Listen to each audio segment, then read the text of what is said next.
Good morning guys, Ryan here and welcome back to the One Shot Adventures channel. Today we are in Myanmar checking out the amazing Golden Rock Pagoda. Perched on a cliff edge, one of Myanmar's most sacred sites casually defies the laws of gravity. Legend says that the Golden Rock is held in place by a single strand of Buddha's hair. And thousands of visitors flock here every month just to catch a glimpse of it. But this is a pilgrimage like no other. Mayhem. The journey up to the mountaintop is a bit of a roller coaster. Definitely not for the faint of heart. So as a tourist, is it even worth it? I thought I was going to throw up, but I did not. We left Yangon in the early morning and took a taxi out to the bus station. Our time in Myanmar coincided with the Thadingyut celebrations, the Buddhist Festival of Lights, where millions of lanterns are lit across the whole country. To us, the Golden Rock sounded like the most unique place to see it all unfold. We didn't book any buses, but luckily our taxi driver was really helpful and helped us find the right company. Buses leave from the early morning to the early afternoon, but it is very difficult to get your hands on any sort of physical timetable, so you are better off asking somebody at your hotel to find out the times for you. On the bus journey, we saw loads of cars and vans just piled up with speakers blasting out really loud music. There's a real carnival vibe around the whole country. The bus takes just over 4 hours and it arrives in a village right at the bottom of the mountain called Kinpun. Kinpun is a bustling town full of market stalls. And it's also where most pilgrims and tourists choose to stay the night.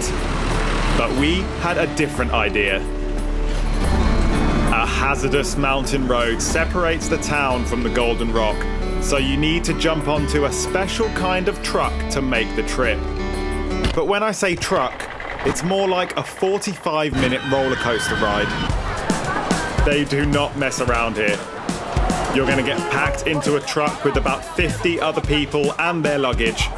The guy tried to put us on one of the buses, but they weren't having any of it. There's no room. So all you can do is pack light and hold on tight. I'm a sardine. As I said before, this is not a trip for the faint of heart.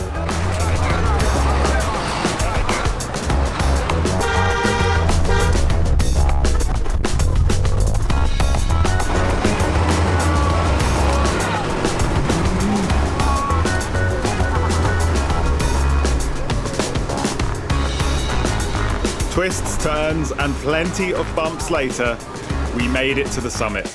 That was quite fun actually.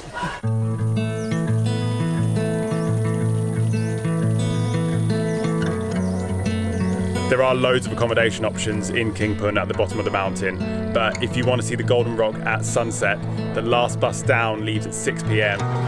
We wanted to experience both the sunset and the sunrise at the Golden Rock.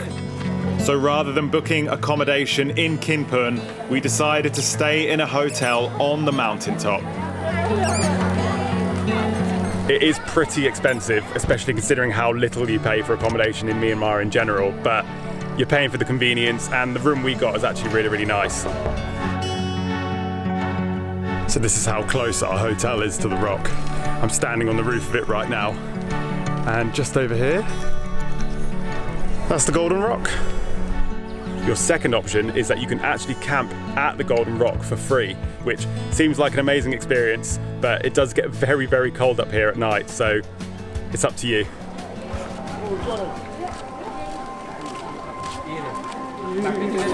So we're walking up to the rock for the first time now. Hopefully we'll get a good sunset. You excited? I'm more excited about this. It's really great. I'm joking. I'm so excited. The rock is free to visit for Myanmar citizens, but tourists do need to pay a small entrance fee, which works out at about £5 British per person, and the ticket lasts for 2 days. They also give you this very nice orange lanyard. It matches my hair. The Golden Rock is primarily a pilgrimage. a special religious experience for Buddhists. So this is not a place that was built with Westerners or tourism in mind.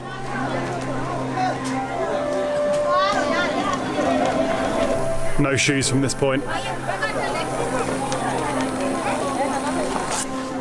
It's also no socks and no leggings of any kind, so Emma's got a little rented skirt there. Looks good. I actually really like the colour.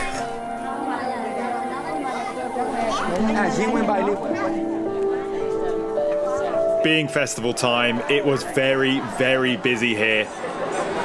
But you could feel a real sense of excitement in the air, just as we approached what we came to see.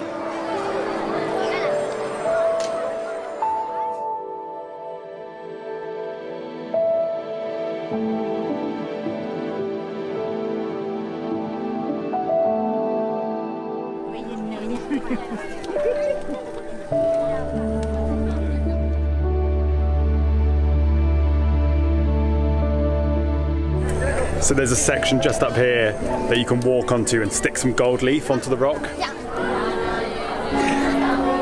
You can see some little bits of gold leaf here that have dropped down. As we walked around the pagoda, we saw that preparations had already begun for the night's festivities, giving us a little clue about what was going to happen. So we've been here for almost an hour, so it's time for some first impressions. It is really cool, and the way that the rock is sitting on the edge is pretty surreal. And walking around, you can see how kind of important a place this is for Buddhists, but for someone who's coming here as a tourist and who doesn't necessarily have a connection to the spiritual side of the place, I'm not sure how essential this is to put on your itinerary. But we've still got the sunset and the sunrise tomorrow morning to go, so we'll see what that's like. Just as the sun was setting, you could feel the anticipation build even more. Hundreds of people were filling up little terracotta pots, ready to light up the ground underneath the rock. There was no announcement, just a sense that something was about to happen. And then, it did.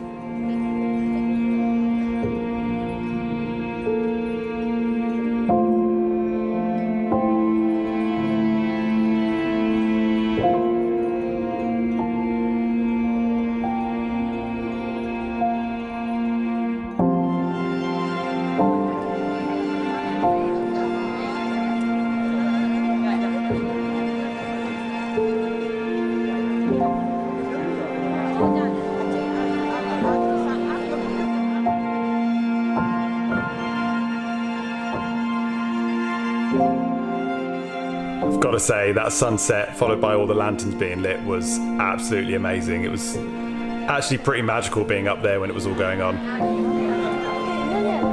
It was completely worth the trip just for this part alone. But tomorrow we've got sunrise, so I can't wait to see what that brings in about 12 hours.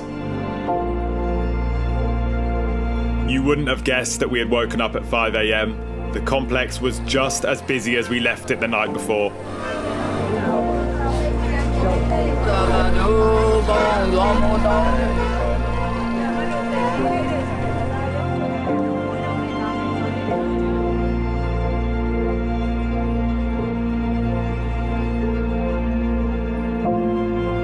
The sunrise was very nice. Probably not as magical as the sunset last night, but now I'm just very glad that the hotel is a 2-minute walk from the rock. I finally feel human again. It's not that great. Before we decided if the Golden Rock was worth it, we needed to get back down the mountain on the world's worst theme park ride. Here we go.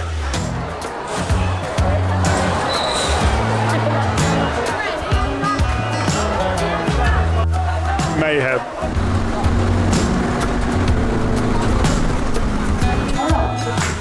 So we're just waiting for our bus back to Yangon now, so it's time for some final thoughts.